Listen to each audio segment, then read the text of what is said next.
the world has found a lot of ways to live with this, and the primary being essentially kind of AI head scanning headsets that most of the population wears to help reinforce their actions.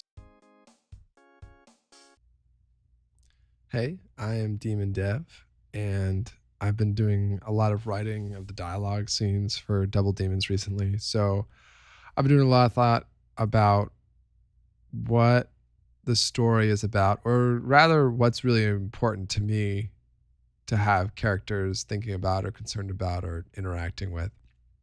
I've already talked a lot about how this is a relationship building game, meeting people, figuring out if they like you, if you like them, if you want to be in a relationship with them, or if not, or if there's a conflict there as your relationship develops.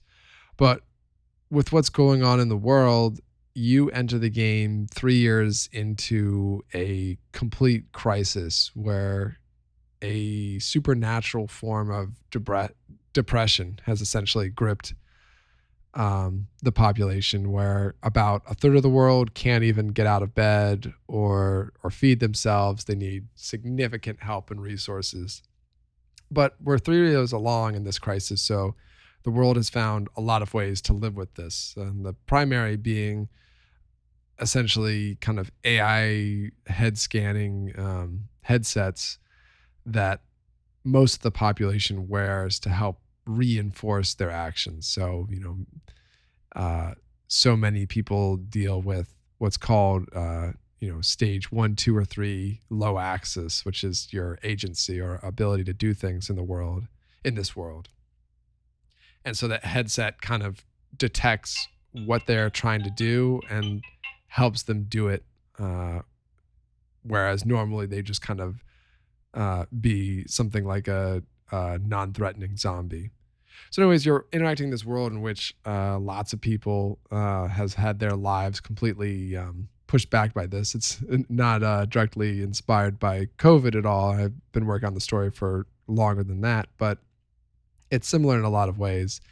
In that, like, okay, what do you do? Some of the things that you were planning on looking forward to are very different. Like, with college, is that experience worth having? It certainly still has a lot of valuable aspects, but it's different.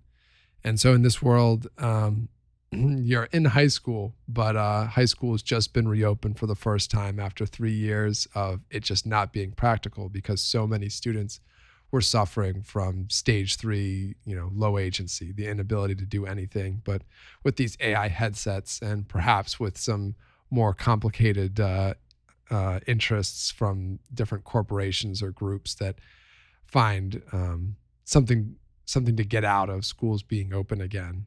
That's kind of where the game starts. So you meet people, and they're all trying to deal with that and figure out what's next. So, anyways, that's all going on in the background, and it's really not the primary focus of the game. Are you going to college or not? The game's scope is during the school year. So some people are applying to college, but the player isn't too concerned with that themselves, because they're busy essentially saving the world by trying to track down what's happening.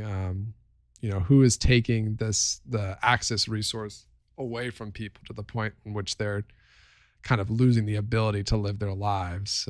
In fact, the player themselves comes into possession of a life that has fallen victim to stage 3 low access levels. So they are rejuvenated by the spirit of the player to do a lot of things, including fighting monsters and other people in the spirit world. But there's a whole kind of secret battle going on in terms of trying to get more of this resource, or find ways to use that resource in order to, grow your powers or your abilities in many different ways. So the player is primarily concerned with that, and I think it's really interesting to interact with a lot of people that are worried about,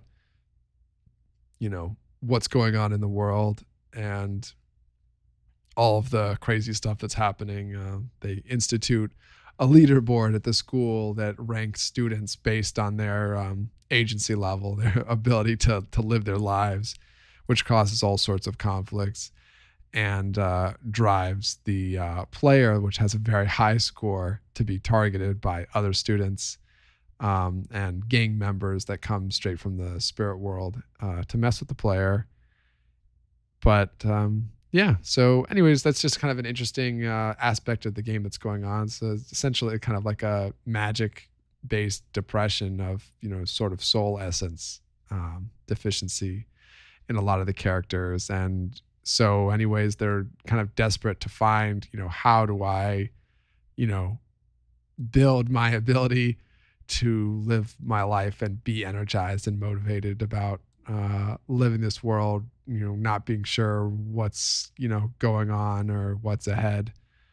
But it does have a wholesome bend. I think there is hope in general and in real life and in this world that you can do things to improve the world. And it's definitely messy. There's no final connected cause of all suffering that you could just remove.